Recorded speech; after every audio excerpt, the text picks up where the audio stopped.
Hey, I got a question, I say as I roll over in bed. I spent the whole night with the stone clenched tightly in my fist, letting the steady pulse of his heartbeat lull me to sleep. I don't know when it stopped being creepy and started being somewhat romantic, but maybe our encounter last night had changed things more than I thought. Can it wait till I wake up first? Virginia asks, rubbing her eyes sleepily. Ellen was gone, probably off to get breakfast with Donald or something, and it was just the two of us alone in the room. I don't want to push her too quickly, but at the same time, I am getting ridiculously impatient. I want to have this case cracked and solved by Monday morning so I have time to prepare my victory speech before I run into Hieronymous Monday night and tell him that I figured out everything on my own, without his help. I guess it can, I say, trying to sound indifferent, but it's a pretty juicy piece of gossip. I suppose I can be coerced before breakfast, she says as she rolls over onto her stomach to face me. What's your question? It's about marriage, I say, being as vague as possible to spark her interest. Wait, is someone getting married? I smirk at her. It's not you, right?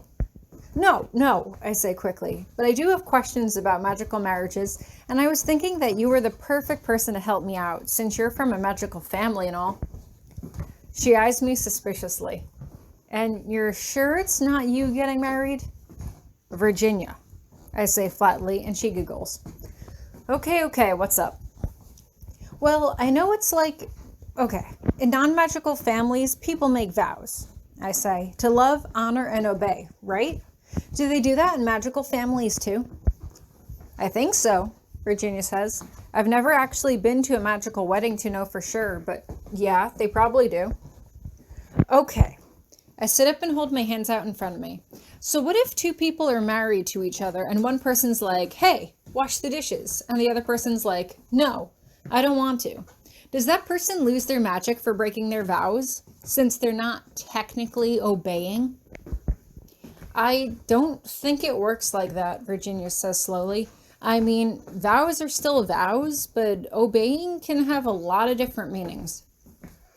It's in the semantics, although now that you say it that way, I doubt they actually use the word obey in a lot of magical marriages for that reason.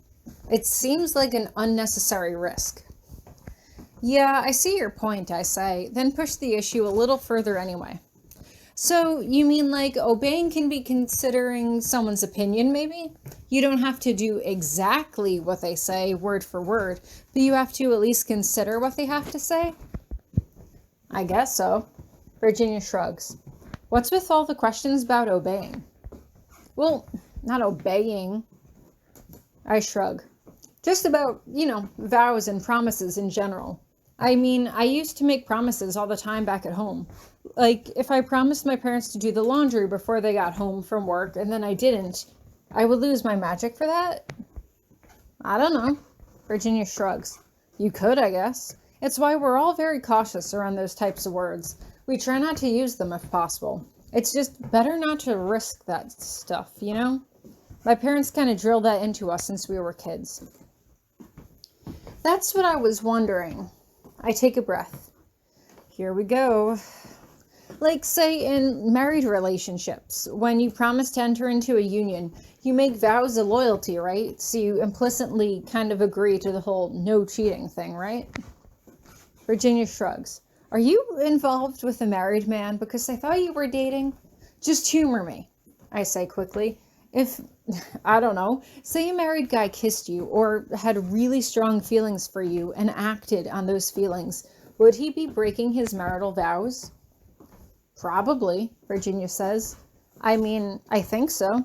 It sounds weird when you put it that way, but magical unions are created and disbanded for all types of reasons, so it's actually pretty easy to get married and divorced to prevent that kind of stuff from happening. Magical marital unions are really common, actually.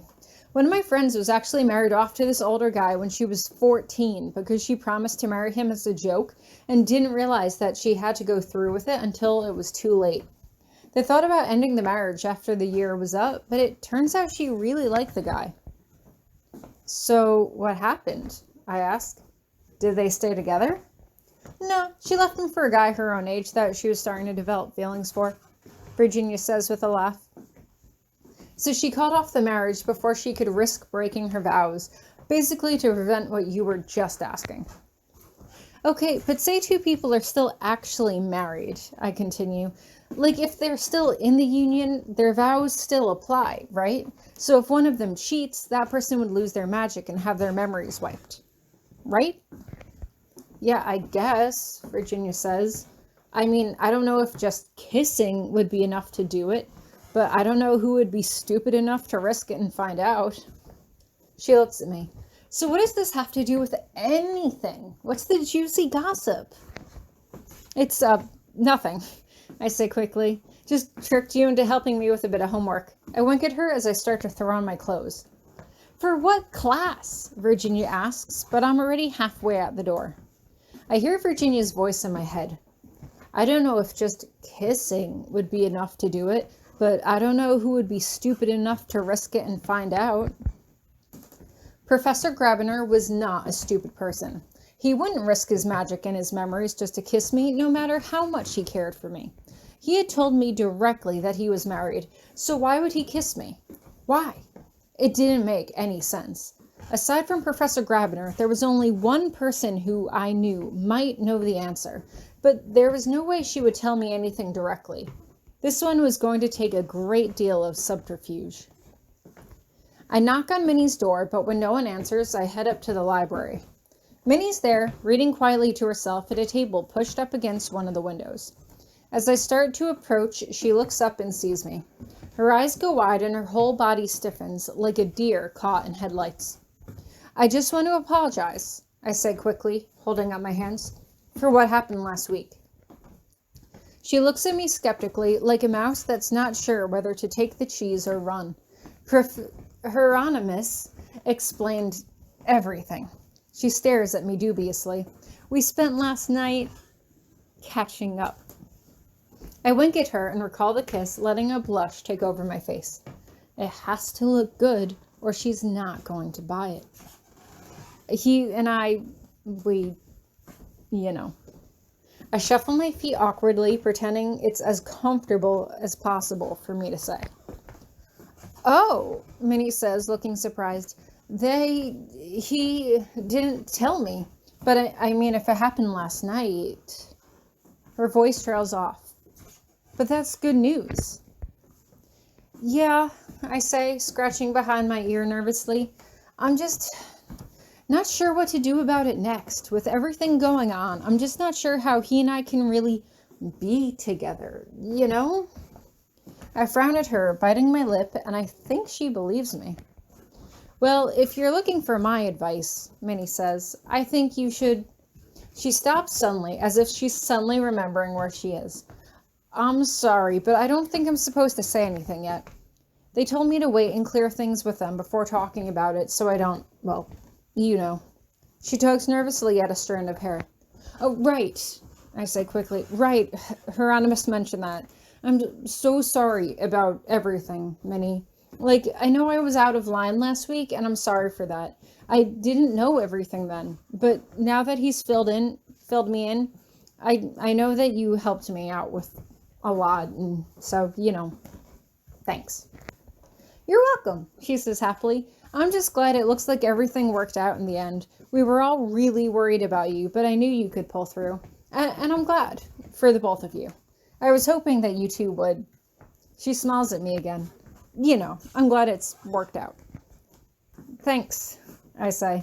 I'll make sure not to talk to you until, you know, it's all sorted out. I don't want to get you in any sort of trouble. Thanks, she echoes, and she looks relieved. I turn around quickly and leave the library. As soon as the door is shut behind me, the fake smile I had plastered on my face immediately drops into a scowl. Minnie knows something. That was for damn certain. Whatever is going on with me, she has been in on it from the beginning, and they don't want her to say. Did they really make her vow not to say anything to me? Is what is happening to me so serious that they would threaten her with losing her magic if she told me? But who was they?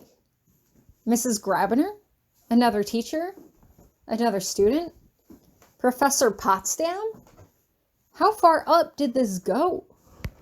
I take a deep breath. There's only one other person I know for sure who knows the answers. He hadn't been willing to talk much before, but perhaps... I reach up and stroke my cheek lightly with my fingertips, the way he had done last night. I still can't shake the way he had been looking at me, like I was a ghost that could slip away at any moment if he wasn't touching me. Perhaps he could be persuaded.